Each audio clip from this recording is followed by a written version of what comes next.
আপনার বৃহস্পতিকে ঠিক রাখার অতি সরল উপায়। এই হলো আজকের আলোচনা। শেষ পর্যন্ত সঙ্গে থাকবেন। বৃহস্পতি গ্রহকে নিয়ে কি করে তাকে ভালো করবেন, কি করে বৃহস্পতির শুভত্ব আপনি ম্যাক্সিমাম আপনি লাভ করতে পারেন, এই নিয়ে আমি আলোচনা করব। শেষ পর্যন্ত সঙ্গে থাকবে।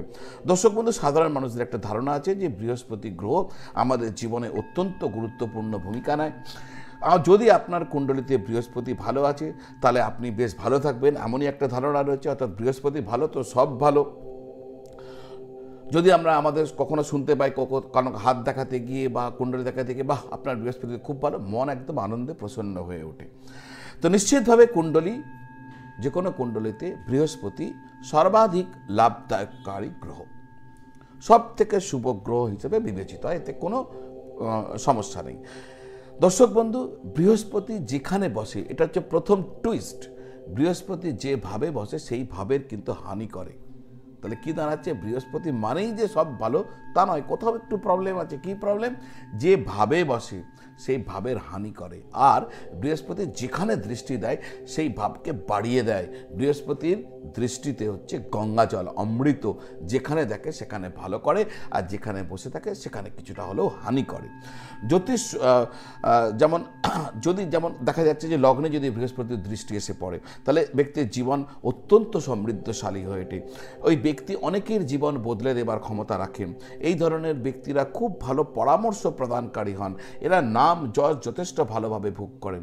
যদি বৃহস্পতির দৃষ্টি সপ্তমভাবে এসে পড়ে, সপ্তম ভাবকে মজবুত করে দেয় বৃহস্পতির দৃষ্টি, ফলে বিবাহের পর ব্যক্তির জীবনে উন্নতি হতে থাকে, শ্বশুর বাড়ি থেকে তারা লাভ হতে থাকে, তার স্ত্রী অত্যন্ত ভালো হন, স্ত্রী সুখ তিনি লাভ করেন, দাম্পত্য জীবনে অত্যন্ত সুখে থাকেন, একে অন্যের প্রতি দায়বদ্ধ থাকেন।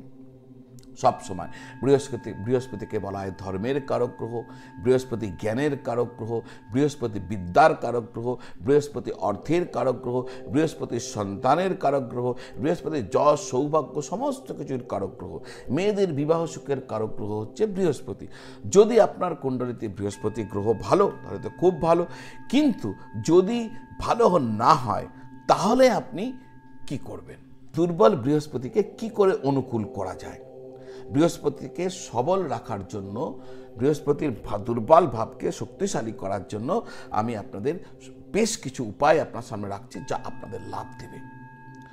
দেখো, দুই হাতের করতলে আপনার বৃহস্পতি দুর্বল, তাহলে দুই হাতের করতলে হলুদ, হলুদ বলতে গুঁড়ো হলুদ নয়, কিন্তু যে গোটা হলুদ আছে, গোটা হলুদ কিন্তু থেঁতলে নেবেন, নিয়ে এরকম হাতে ভালো করে ঘর্ষণ করবেন, করে এটা আপনার পক্ষে মঙ্গলদায়ক হয়। হলুদ লাগাবেন করতলে। কি এছাড়াও আপনার স্নানের জলে একটু হলুদ দেবেন, দিয়ে ওই স্নানের জলে নিয়মিত স্নান করবেন। এতে বৃহস্পতি গ্রহ উন্নত হতে থাকে।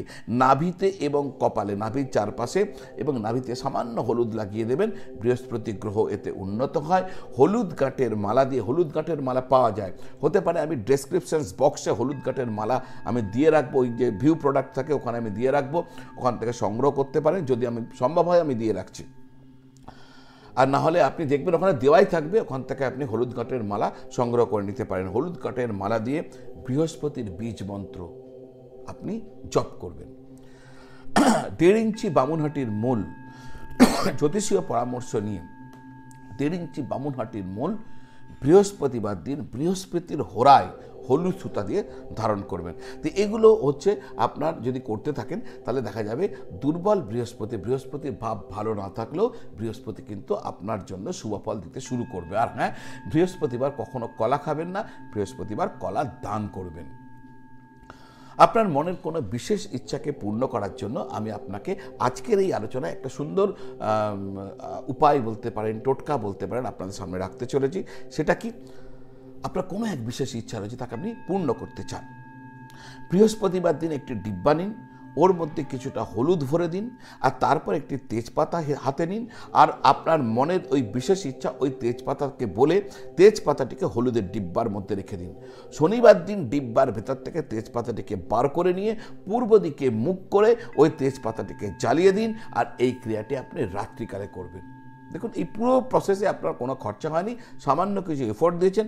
দেখুন না এই যে এফোর্টের দ্বারা আপনার জীবনে লাভ হয় কিনা। প্রচুর অর্থ সমস্যা চলছে, অর্থ কষ্ট চলছে, প্রচুর পরিশ্রম করছেন, দিন রাত পরিশ্রম করছেন, তারপরও সমস্যা কমছে না। ঋণের দ্বারা দিন দিন আপনি জড়িয়ে পড়ছেন, একদম হাঁসফাঁস অবস্থা। যদি এমন হয়ে থাকে তাহলে একটি ডিব্বার মধ্যে হলুদ রাখুন, তার মধ্যে একটা চাঁদির রাখতে হবে। পুরনো দিনে পাওয়া যায় চাঁদির কয়েন, দেখবেন হয়তো আপনার বাড়িতে থাকতে পারে, নাহলে সংগ্রহ করুন। চাঁদির একটি কয়েন ওর মধ্যে রাখুন, তার মধ্যে একটি কড়ি রাখুন। প্রতি বৃহস্পতিবার দিন কৌটো থেকে সামান্য হলুদ নিয়ে আপনি তুলসী গাছে নিবেদন করবেন এবং একটি রুটির ওপর এক চুটকি ওই হলুদ রেখে ওই রুটিটি দেশি গরুকে খাইয়ে দেবেন। এই যে উপায় আপনি যদি করতে পারেন না, এই উপায়ের এমনই প্রভাব রয়েছে, আমাদের ঋষি মুনি সন্ত পূর্বজদের দেওয়া এই উপায়, এর অনেক বড় প্রভাব রয়েছে। আপনার সমস্যা দেখবেন ধীরে ধীরে কমতে শুরু করে দিয়েছে।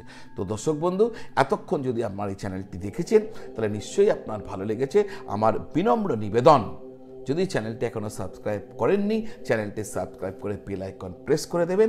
আপনারা সকলে ভালো থাকুন আর সকলকে ভালো রাখুন। নমঃ শিবায়।